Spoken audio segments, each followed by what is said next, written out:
Oi pessoal, tudo bem? Hoje nós vamos falar um pouco de Ernest Hemingway. O Velho e o Mar, no mês passado, foi a leitura do grupo Pacto Literário, que eu já comentei aqui várias vezes, que a gente faz uma leitura conjunta. Tem grupo lá no Facebook, o link está aqui na descrição do vídeo. E, por coincidências do destino, eu li um conto do Ernest Hemingway aqui no livro Uns e Outros, que foi o livro do mês de julho da tag Experiências Literárias, que é aquele clube de associados que todo mês você recebe um livro surpresa. A tag fez 3 anos em julho, então eles fizeram um livro inédito, que foi muito bacana. Eles chamaram Helena Terra e Luiz Rufato para reunir 10 autores que escolheram contos de outros 10 autores para fazer uma releitura. Então nesse livro a gente tem o conto e a releitura, o conto e a releitura, assim, de parzinho. O primeiro conto desse livro, na verdade, é o do James Joyce e a releitura da Beatrice Brecht.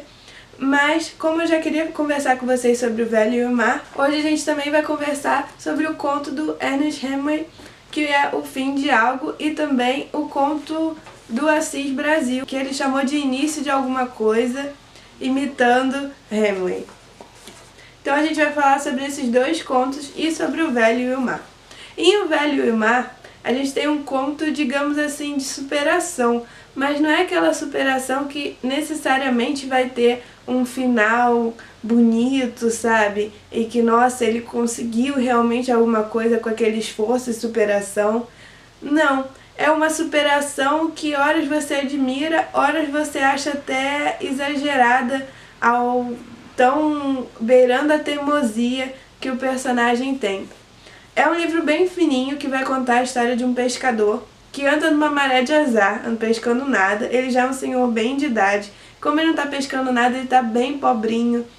Há um jovem que já trabalhou com ele, mas que a família mandou ir pescar com outra pessoa para se livrar dessa maré de azar, que ajuda ele, leva comida para ele, dá um apoio ali para ele, porque ele gosta muito dele, já que foi com esse senhor que ele aprendeu a pescar. Esse personagem, como ele não tem mais a ajuda do jovem, ele vai pescar sozinho. E ele acaba fisgando um peixe enorme, assim, quase o tamanho de um tubarão, o peixe. E esse peixe acaba levando ele para bem distante, porque o peixe nada de fisgar totalmente ali. Eu não entendo muito de pesca. Acho que quem entende de pesca vai até compreender melhor ali a situação, mas dá pra você entender que ele não está completamente dominado. E para isso, como ele é um peixe enorme, esse senhor de idade acaba deixando ele, esperando ele ficar cansado de tanto ali puxar o anzol, para ele finalmente poder puxar ele para cima do barco. Só que isso demora muito a acontecer. Esse senhor já está assim sem força, já passou mais de um dia ali no barco, bebendo quase nada, comendo peixe cru ali, pescado na hora. Então ele vai passando por várias atribulações até conseguir matar esse peixe. Só que mesmo quando ele mata esse peixe, surgem outros problemas até ele conseguir chegar em terra. E o saldo que ele vai tirar disso é muito pouco. Muito pouco mesmo. Não vou contar pra vocês o que acontece, porque o livro é bem pequeno. Mas o saldo disso é pouquíssimo, sabe? Ele não ganha quase nada, digamos assim, com essa pescaria tão trabalhosa, em que ele cortou o dedo, tá todo exausto. Esse jovem é quem cuida dele aí quando ele volta, mas você vê que não há um pingo de ressentimento, nem com os peixes, nem com o mar, nem com a vida, nem com Deus. Ele conversa o tempo todo com ele mesmo enquanto ele tá ali no barco, sempre se colocando assim: ah, mas você tem que ir, você vai conseguir, você vai pra frente. Não fica ficando doido não, sabe? É muito interessante todo esse diálogo que ele tem com ele mesmo, porque não tem ninguém ali pra ele conversar, no mar aberto. É uma situação muito angustiante pro leitor, porque você fica com pena, começa a ficar com pena, né? Se imaginando no lugar. Eu já teria desistido do peixe, provavelmente, e remado de volta pra terra. Então é um livro muito interessante. O Hemingway, ele usa muito o mar nas suas histórias. Foi o primeiro livro que eu li, mas aqui no conto O Fim de Algo a gente tem de novo ali a pescaria como um dos elementos da trama. E apesar de não ser sobre isso, como é O Velho e o Mar, né? Mas há um casal ali pescando. Fala logo um pouco do conto. Esse conto, O Fim de Algo, há um casal que sai para pescar num lugar chamado Orson Bay, que já foi uma cidade madeireira, mas que por esses recursos chegarem ao fim quase, a madeireira se desfaz e ficam só as ruínas desse lugar e tudo acaba fechando, o comércio diminuindo, porque tudo era voltado para essa madeireira que fecha as portas e os donos vão embora. E um dia o casal pescando nessa praia ancora e aparentemente eles estão conversando normalmente, só com alguns atritos. Gente, é um conto, eu vou ter que dar spoiler pra falar dele, tá? Eles chegam de repente ao fim do relacionamento e deixa o leitor um pouco surpreso, porque você não prevê que isso vai acontecer. É um conto bem curto, então é uma situação bem abrupta, sabe? O Hemingway, ele não é de ficar jogando muito com as palavras. O tipo de escrita dele é bem seca, apesar de profunda, você conseguir absorver várias coisas daquilo ali. É uma escrita bem direta ao ponto, sabe? E mostra um pouco como os relacionamentos podem chegar ao fim aos olhos dos outros de repente, mas que ali na cabeça dos personagens há muita coisa acontecendo, vários problemas podem estar acontecendo nessa relação sem que o leitor não consiga perceber, sabe? Acha que o casal tá ali normal, só com alguns atritos de casal que acontecem, aquelas discussões bobas que os próprios personagens percebem que são discussões bobas, mas de repente vira pro outro e chegam à conclusão que aquilo ali acabou. Já no conto do Assis Brasil, ele vai retomar aquela história, contar com outras palavras, só que pelo ponto de vista da mulher. Esse permite algumas pequenas mudanças de quem falou o quê, e o final é basicamente o mesmo.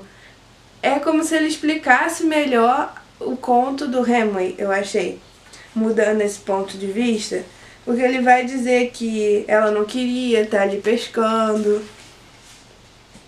que ela se arrependeu de entrar numa discussão tão boba, mas apesar do final ser o mesmo, eles acabarem terminando o relacionamento, esse casal, há uma outra deixa ali, tipo outra coisa que pode estar escondida e que a gente não sabia no conto do Hemingway, sabe? É engraçado, porque há um final B que o Assis Brasil acrescenta. Eu não sei se eu gostaria tanto assim do conto do Assis Brasil se ele fosse lido isoladamente, mas você vê que ele é para ser lido depois de ler o conto do Hemingway, porque é uma brincadeira com o conto, essa coisa de você explicar um pouco mais, de se apropriar um pouco de propósito, né?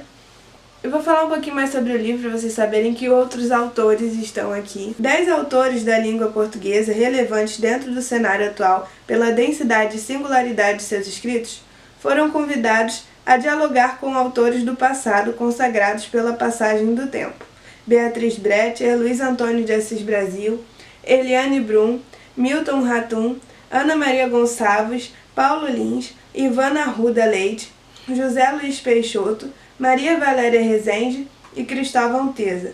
Investidos de total liberdade para a escolha do escritor e do conto clássico com quem queriam dialogar à sua maneira, dentro de seus respectivos estilos, com suas particulares vozes e visões de mundo, os 10 formaram pares com Machado de Assis, Ernest Hemingway, que foi o que nós conversamos hoje, James Joyce, Clarice Lispector, Monteiro Lobato, Catherine Mansfield, Guy de Maupassant e Lev Tolstói. Machado de Assis, o maior escritor da língua portuguesa, é o único a ter mais de um conto no livro. Ele foi eleito como partida por 3 autores contemporâneos, o que demonstra indiscutivelmente a atualidade de sua obra. Então a gente tem 3 contos de Machado aqui e um conto desses outros autores, além de todas essas releituras, né? E eu vou aproveitar a revistinha para falar um pouco para vocês sobre esses 2 autores que nós discutimos hoje, do Ernest Hemingway. Em uma entrevista realizada em maio de 1954, o mundialmente prestigiado e futuro vencedor do Nobel de Literatura, Ernest Hemingway, sentenciou: "O dom mais importante para um bom escritor é um detector interno de baboseiras. Esse é o radar do escritor. E todos os grandes escritores tiveram um. Uma frase apropriada para um autor reconhecido por sua narrativa de sentenças curtas e objetivas e cuja percepção apurada influenciou amplamente uma nova geração de escritores. Nascido em 1899, Hemingway é um dos personagens mais icônicos da literatura moderna. Fez parte da geração de escritores que viveu o conturbado momento do pós-guerra. Autor de obras como Por Quem os Sinos Dobram, 1940, e O Velho e o Mar, 1952, sagrou-se vencedor do Pulitzer e do Nobel de Literatura. Sua trajetória de vida, que contabiliza cenários como Cuba, territórios da África, as guerras mundiais e a Guerra Civil Espanhola, confunde-se com sua obra, fortemente influenciada por experiências reais. A influência do jornalismo é notável no seu estilo de escrita. Falando um pouco agora do Luiz Antônio Brasil. Escritor e professor universitário, Luiz Antônio de Assis Brasil é, além de um dos mais consagrados ficcionistas gaúchos, um grande incentivador da produção literária do Rio Grande do Sul. Nunca li nada do autor, essa revistinha faz você pensar, caramba, tanto autor importante, considerado importante, que eu ainda não conheço, não li nada. Desde 1985, ele vem ministrando a mais antiga oficina de criação literária do Brasil. Pelas aulas de Assis Brasil passaram nomes importantes da literatura brasileira contemporânea, como Carol Ben-Simon, Cíntia Moscovitch, Daniel Galera e Michael Loeb. Intensamente dedicado ao campo cultural, foi secretário da Cultura da cidade de Porto Alegre e do estado do Rio Grande do Sul. Ele nasceu em 1945 em Porto Alegre e teve uma juventude influenciada pela arte. Ele também foi violoncelista da Orquestra Sinfônica de Porto Alegre por 15 anos. Em 1976, publicou seu primeiro romance, Um Quarto de Légua em Quadro. Desde então, a obra de Assis Brasil já contabiliza 20 romances e prêmios como Açorianos, Jabuti e Machado de Assis. Muitos críticos consideram seus livros como romances históricos, mas ele não entende da mesma forma. Preocupa-me mais que tudo a ficção, mesmo que os plots estejam situados num tempo pretérito. Isto é apenas uma opção do escritor. O passado me dá maior liberdade criadora e as emoções e paixões me parecem mais autênticas. Então é isso, pessoal. Continue acompanhando o canal, não deixe de se inscrever, de marcar que você quer receber as notificações aqui no sininho. Se você puder também curtir a página do Eu Li ou Vou Ler no Facebook, seguir o blog e o Instagram, os links das redes sociais e do blog estão aqui na descrição do vídeo. Até a próxima, pessoal. Tchau, tchau.